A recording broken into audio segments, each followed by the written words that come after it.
You ever wonder who those three men were? The ones that walked in the fire and didn't burn? Yeah, Shadrach, Meshach, and Abednego. The story is from the book of Daniel, and it's one of those moments that really shows who God is. Now let me break it down the way most people miss it. These three men were living in Babylon under King Nebuchadnezzar.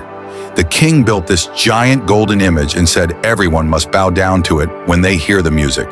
And if you don't bow, you burn. Simple. But these three Hebrews, they said, no, we won't bow. Everybody else was on their knees, but they stayed standing. And the king was furious. He told them, I'll give you one more chance. When you hear the music, bow down. If not, I'll throw you into the blazing furnace. Then let's see which God can save you. Now imagine that kind of pressure. Everyone's watching. The furnace is burning hot. And they said something powerful. They said, King, our God is able to deliver us from the fire. But even if he doesn't, we still won't bow. Bro, that right there is faith. That's not the type of faith that only believes when things go right. That's the type that stands even when everything's against you. So the king got angry and ordered the furnace to be heated 7 times hotter. The soldiers threw them in, and the soldiers themselves died because the heat was so strong. But then the king jumped up and said, wait a minute, didn't we throw 3 men in there? But I see 4 walking around, and the 4th looks like the Son of God. Man, that right there gives me chills, because it means this. God didn't stop them from going into the fire, but he stepped in the fire with them. Sometimes God doesn't remove your problems, he joins you in them.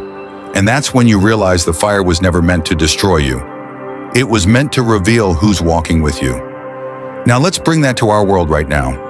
We might not be facing a real furnace, but the fire today looks different. It's the fire of temptation, the fire of depression, financial pressure, rejection, confusion. All these things trying to make you give up your faith. People are bowing to fame, to money, to lust, to fear. The world wants you to compromise what you believe just to fit in. But God is still looking for people who will say, I don't care what the world is doing, I'm not bowing. You might lose friends, you might feel alone, but remember, it's better to stand with God and be in the fire than bow with the world and be destroyed. Sometimes that fire you're in right now, that situation that feels too heavy, it's not because God abandoned you. It's because he's about to show people that his presence still shows up in the flames. When you stand for God, he'll stand with you. And just like those 3 men, when you come out, you won't even smell like smoke.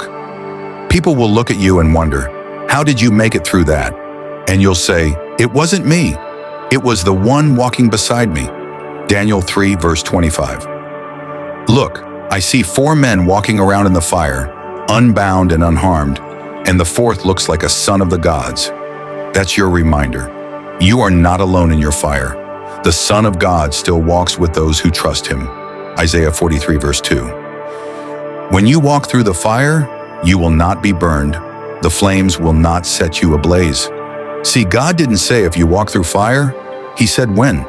Because every believer will face their fire at some point, but he promised that you will come out untouched. So I don't know what kind of fire you're in right now. Maybe you're fighting anxiety. Maybe your home is falling apart. Or maybe life just feels too heavy. But listen, if you keep your eyes on God, he'll meet you right there in the middle of it. You won't always see him at first, but you'll feel that peace that doesn't make sense. That's him. That's the 4th man in your fire. So don't give up. Don't bow down, because one day people will look at your story and realize God was there all along. And when you come out, you'll be stronger, wiser, and closer to him than ever before. The fire didn't break you, it built you, because you were never alone in it. The world may throw you into the fire, but remember this, God still walks with burning men,